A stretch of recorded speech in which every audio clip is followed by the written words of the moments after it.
retour dans Regard croisé. Nous allons devoir aborder le deuxième sujet un peu avant de tomber sur le troisième, le Togo bien sûr. On parlait à quelques instants de la RDC élection, la longue attente des résultats et déjà on entend Kabila qui dit à un abbé de la Cinco qui le menace, si c'est à lui, la présidente de la CENI, de proclamer qu'il attend. Est-ce que c'est facile en Afrique d'avoir une élection paisible, crédible, sans tâche? Pour moi, je pense que c'est possible d'avoir des élections. C'est possible? C'est possible. Mais le problème qui se pose, c'est la perception des gens et l'éducation des masses. La perception des gens et l'éducation des masses. Le fait que, déjà, au niveau de la perception de l'homme politique, je pense qu'on s'entend tous sur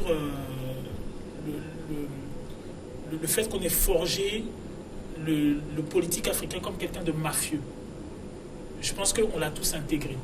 Un politique qui vole, un politique qui est roublard, un politique qui n'a pas d'idées concrètes, un politique qui n'a pas de programme concret, un politique qui ne va pas au contact des populations. Infotype. Voilà. Tout le monde s'entend sur ça. C'est-à-dire tout le monde, la politique est devenue un genre de profession. Ce n'est pas quelque chose où on s'intéresse de façon pertinente aux choses de la nation. C'est quelque chose de... Je ne sais pas, on peut appeler la plupart des... Moi, je vois les débats politiques qui se passent à Lomé. Combien sont capables de traiter de façon pertinente du problème des enseignants, du problème des médecins, du problème du programme éducatif, du problème du foncier, du problème des retraites, du problème de, comment dirais-je, l'urbanisation, les paysans, l'agriculture, du problème des semences introduites, du bio, les perspectives économiques. Combien de politiques togolais sur 10 ans, 15 ans sont venus de façon pragmatique sur un plateau télé, causer de façon pertinente des problèmes réels des Togolais. Et ce n'est pas seulement au Togo. Allons dans d'autres pays, allons en RDC, voyons la campagne. Tous les grands candidats que l'on nous a vantés, Tshisekedi, des trucs comme ça. Ok, en termes de façon concrète, que nous ont-ils exposé? Actuellement, nous avons tous le cas, nous regardons la plupart des médias. Que nous ont-ils de façon Fayoulou? Ok, oui, candidat de l'opposition, tout ça. Que nous a-t-on la RDC? Ça crie déjà que c'est lui le favori, que c'est lui qui allait remporter en fait cette élection-là, quand on voit son directeur de campagne qui... Le problème qui se pose en Afrique, c'est que dans une perception globale où le politique est quelqu'un de mafieux, malheureusement, il faut le reconnaître, les actes mafieux ne viennent pas simplement du pouvoir, ils viennent aussi de l'opposition.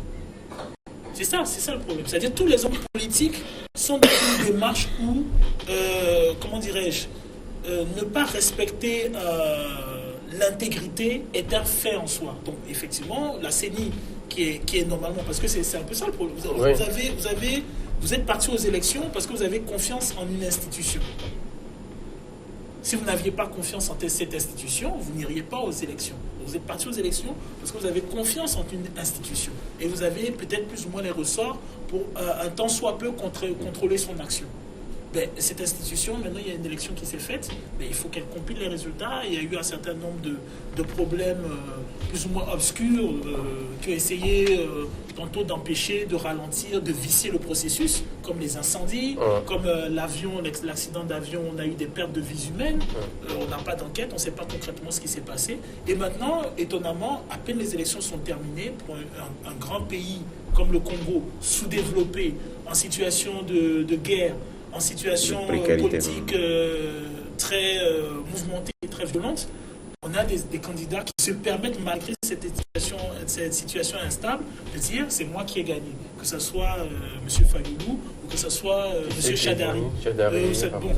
À un moment, on est dans de l'irresponsabilité et on est dans de la politique africaine qui ne veut pas évoluer. Et malheureusement, moi, ce qui m'énerve, c'est que sur tout ce continent, on a des personnes qui ont la formation, qui ont le bagage, qui ont des idées. On n'a qu'à voir toutes les initiatives, même au Togo, que ce soit au niveau de la jeunesse, des jeunes qui créent des applications, on a des jeunes dans la robotique, on a des jeunes dans l'économie, on a des jeunes... Donc il y a des capacités, il y a des Africains, il y a une expertise au niveau de l'Afrique qui puisse permettre d'avoir des élections concrètes, correctement faites dans lesquelles les gens se reconnaissent. Mais malheureusement, il y a aussi un groupuscule mafieux qui monopolise l'argent, qui monopolise les avoirs, qui monopolise tout ce qui est communication, médias, affaires et tout ça. Et ça ne contribue pas à l'émergence de quelque chose de bon. Adam Adjouamno, est-ce qu'on peut dire aujourd'hui que tous les candidats sont aptes à accepter les résultats, le verdict des urnes qui sortiront, bien sûr? Non, c'est très loin de le dire. Aujourd'hui, lorsque vous voyez les agitations de chaque candidat, ce sont des agitations pour confirmer la remise en cause de ces élections. Mais au niveau de la RDC, ce qui se sent aujourd'hui, vous allez voir, c'est une position bien tranchée qui est là, une opposition qui est totalement prête à ne pas accepter le verdict des urnes tant que le candidat vainqueur ne viendra pas de son camp. Parce que cela a commencé, la réminiscence de cette prise de position-là a commencé dès même l'introduction de la machine électorale, qui était d'ailleurs même contestée, même avant même de pouvoir faire l'expertise qu'il faut au niveau de cette machine-là. Ça voudrait dire que nous sommes en face d'une situation qui risque d'avoir des glissements assez dangereux pour ce pays. Fort, hein? Très fort, parce qu'aujourd'hui, l'addition est très sévère au niveau de la RDC, lorsque vous voyez, les gens sont surexcités, sont sur leur nerfs. Donc on attend vraiment un pays où lorsque les élections, les résultats vont être proclamés, nous risquons d'assister au pire dans ce pays-là. Parce que les candidats aussi n'ont pas facilité d'une manière ou d'une autre un peu les mentalités à pouvoir accepter le verdict des urnes. Là, ils les ont préparés mentalement à ne pas les accepter tant que la victoire ne viendrait pas d'un camp ou d'un camp surtout de l'opposition. Et ça, c'est très dangereux. Et je me dis que c'est partant de là que je me dis aujourd'hui, au niveau de la candidature, il faudrait quand même qu'on voit qui est candidat. Quels sont aujourd'hui, ça repose entièrement le problème même de l'institution, de la personnalité de ce qu'on a même comme candidat. Parce que si nous avons en face d'un candidat qui aspire à diriger un pays, et de l'autre côté, ce candidat-là n'est pas prêt à pouvoir promouvoir l'apaisement, quelles que soient les mesures de disproportion qu'on propose, il faudrait quand même qu'on puisse avoir cette hauteur d'esprit à pouvoir protéger d'abord la population. Mais si nous voyons des gens qui mettent par devant la population, qui vont en pâture, et par-delà tout, on aspire à venir diriger un pays que nous-mêmes sommes prêts à diviser. Et ça, c'est très dangereux. Moi, je me dis aujourd'hui, il faudrait tout compte fait qu'on revoie. C'est vrai que le pays ne peut pas être totalement ou éternellement être vu comme un pays où, compte tenu de sa grandeur, on ne puisse pas avoir des hommes politiques de carrure qui puissent régenter une nouvelle forme de faire la politique et que cette allure-là puisse être projetée dans la population. Et ça, c'est très dangereux.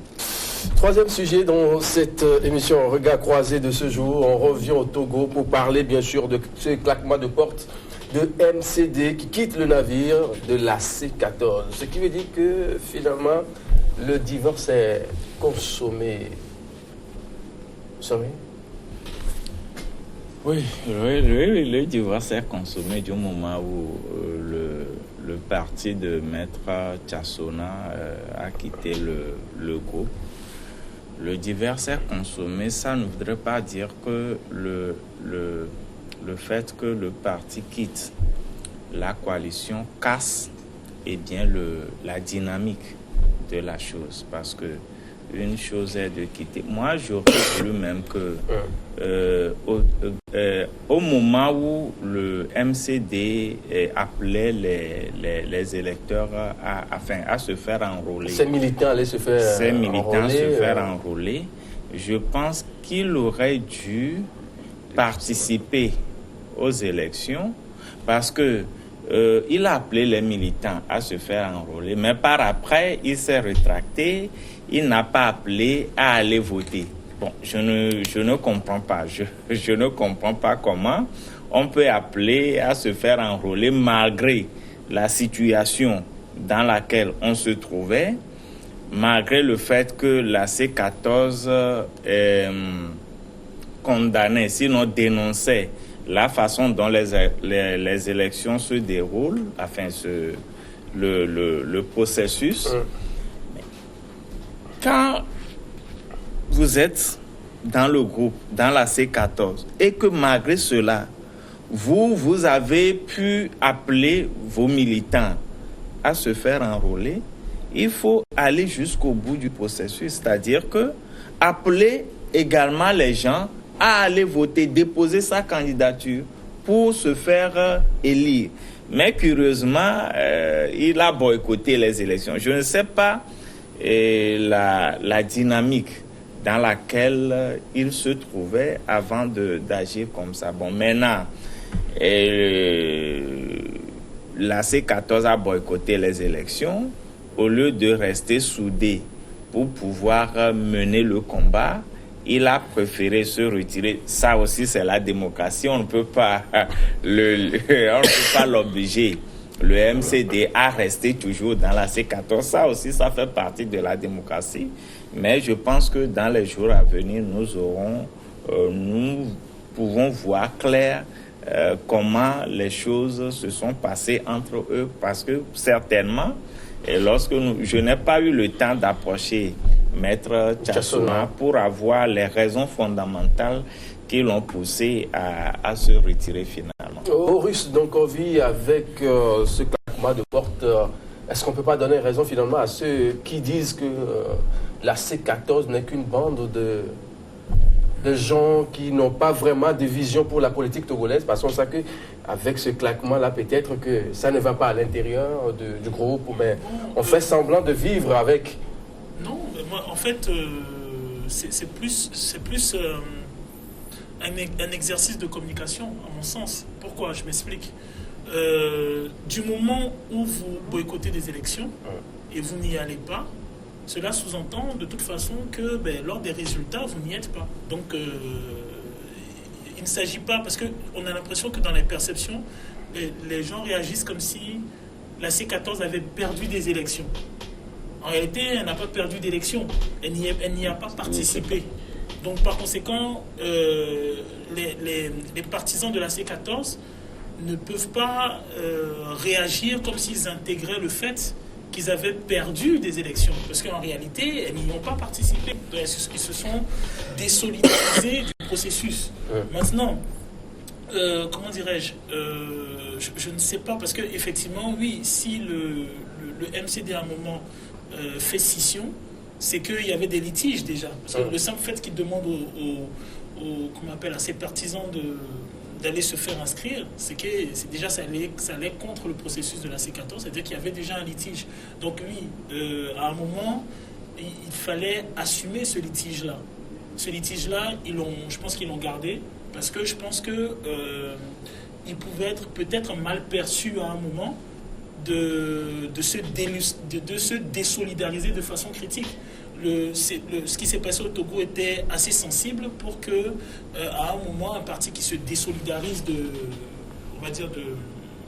la décision du groupe puisse être considéré comme étant un traître ou étant un vendu ou étant voilà. Donc à la fin, on a la fin des élections et on a un parti qui peut-être ne partageant pas la stratégie du groupe dans lequel il est, décide de se désolidariser.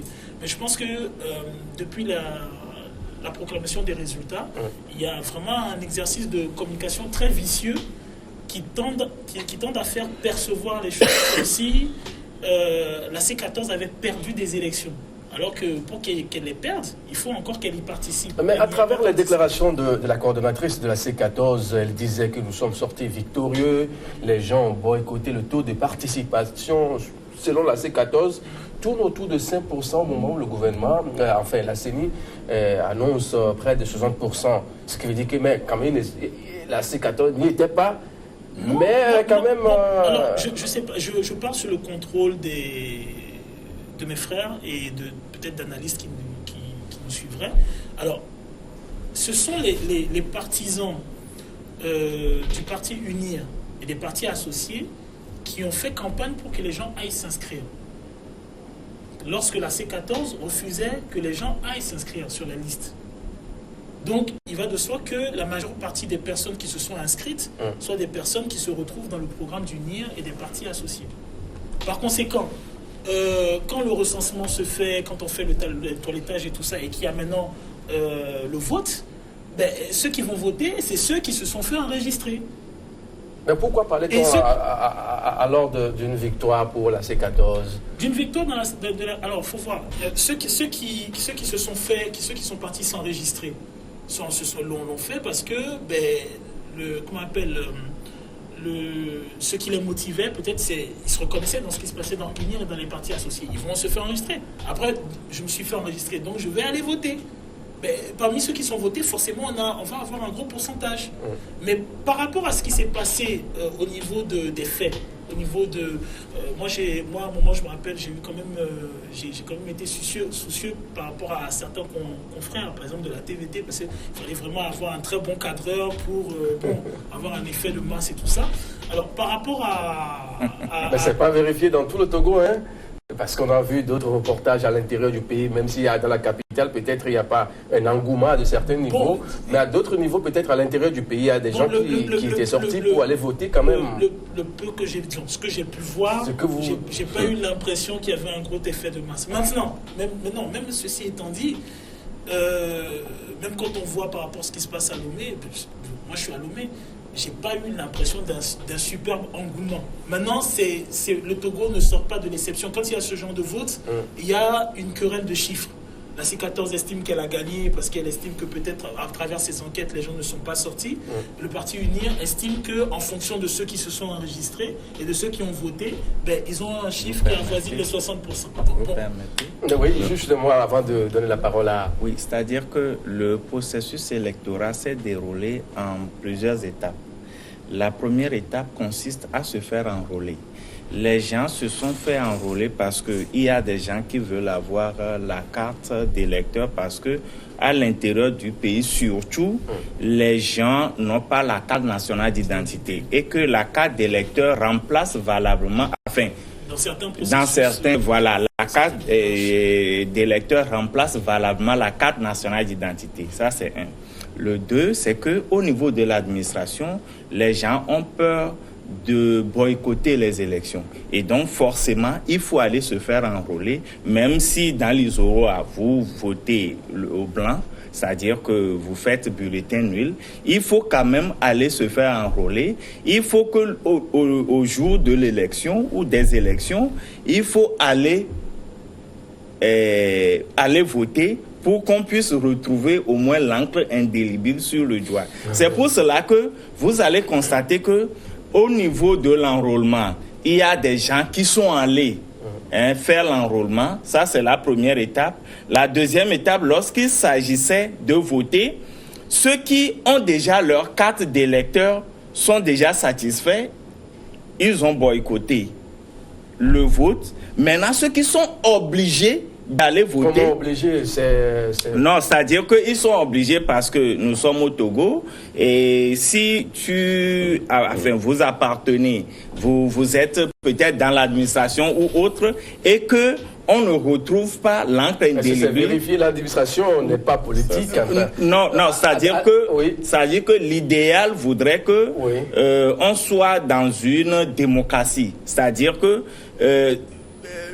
puisque le vote en principe n'est pas obligatoire au Togo, l'idéal voudrait que même si vous ne participez pas au vote, vous êtes citoyen. Mais ici au Togo, eh bien, ce n'est pas écrit de façon scripturale que obligatoirement il faut aller voter. Mais si vous appartenez à un cercle donné, eh bien, au lendemain du vote, on doit forcément, ce n'est pas dit de façon explicite, mais il faut forcément présenter des signes qui montrent que, eh bien, vous êtes parti voter.